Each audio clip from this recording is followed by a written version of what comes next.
وزیر دفاع خواجہ آصف کہتے ہیں کہ الیکشن اپنے وقت پر ہوں گے۔ غیر یقینی سیاسی صورتحال کی وجہ سے معاشی مشکلات ہیں۔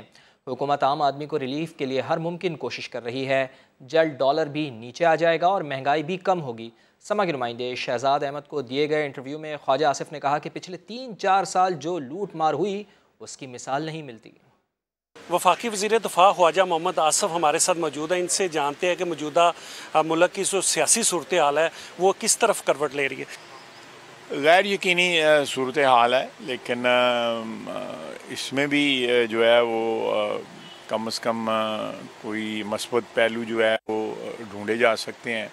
بنیادی طور پہ غیر یقینی جو سیاسی صورتحال ہے اس کی وجہ سے معاشی معاملات بھی زیادہ پیچیدہ ہو گئے ہیں۔ پچھلے 3.5 مہینے سے میاں شہباز شریف کی قیادت میں جو ہے ہماری حکومت جو ہے معاملات ٹھیک کرنے کی کوشش کر رہی ہے، لیکن سیاسی رکاوٹیں اتنی زیادہ ہیں اور سیاسی کشمکش جو ہے، سیاسی جو ایک تناؤ ہے وہ اتنا زیادہ ہے کہ اس سے ملک کا نقصان بھی ہو رہا ہے، معاشی نقصان بھی ہو رہا ہے، عام آدمی کی زندگی جو ہے دن بدن جو ہے مشکل ہوتی جا رہی ہے۔ اس ملک کی جب تک اشرافیہ جو ہے وہ اس ملک کے وسائل کو لوٹنا نہیں چھوڑے گی یا اس ملک کے وسائل کو جو ہے بے دردی سے بے درگی سے استعمال کرنا نہیں چھوڑے گی، عام آدمی کی زندگی بہتر ہو سکتی ہے۔ جو لوگ جو ہے یہاں پہ بیوریج کی انڈسٹری ہے، یہاں پہ گاڑیوں کی انڈسٹریز ہیں، تمباکو کی سگریٹ کی انڈسٹری، یہ سارے لوگ جو ہے نا پتہ نہیں اربوں روپیہ ٹیکس جو ہے نا وہ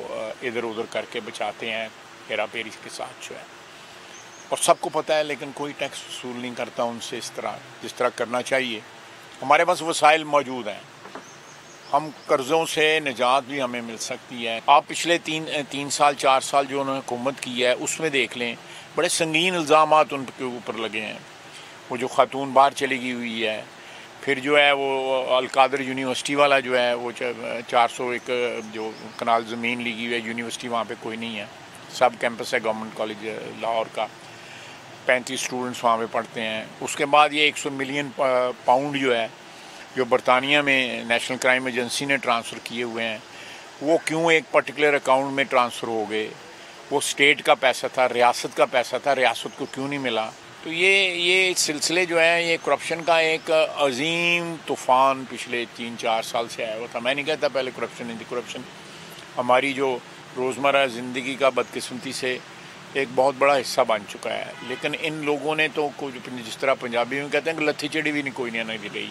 خیرات کے نام پہ لوٹ مار، چیریٹی کے نام پہ لوٹ مار، گورنمنٹ پروجیکٹس کے نام پہ لوٹ مار، اور ہم لوگوں پہ کیس بنا دیے۔ وہ معلم جبہ کدھر گیا، وہ BRT کدھر گیا، وہ بلین ٹری سونامی کدھر گیا۔ میرا خیال ہے کہ قوم اس کے سوال مانگتی ہے، صرف اور صرف اقتدار اور دولت کی ہوس جو ہے وہ اس کے اوپر اتنی حاوی ہو جائے کہ وہ اپنے جو ہے جو نسل ہے اس کی اپنی، اس کو شناخت دینے سے انکاری ہو جائے، اس کی پرورش سے انکاری ہو جائے۔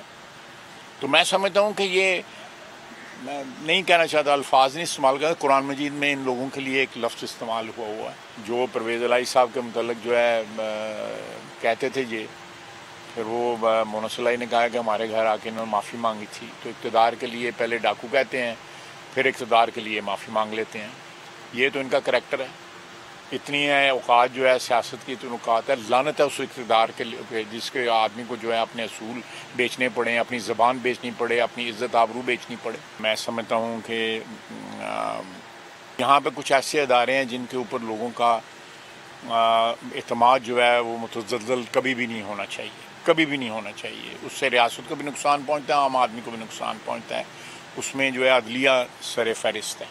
الیکشن جو ہے انشاءاللہ تعالی جس طرح ہماری قیادت نے فیصلہ کیا ہے وہ وقت پہ ہوں گے، اور ہم جو ہے جو ہم نے معیشت کا اپنا سرمایہ جو ہے داؤ پہ لگا کے، سیاسی سرمایہ داؤ پہ لگا کے ہم نے معیشت سنبھالنے کا جو ایک وعدہ کیا ہے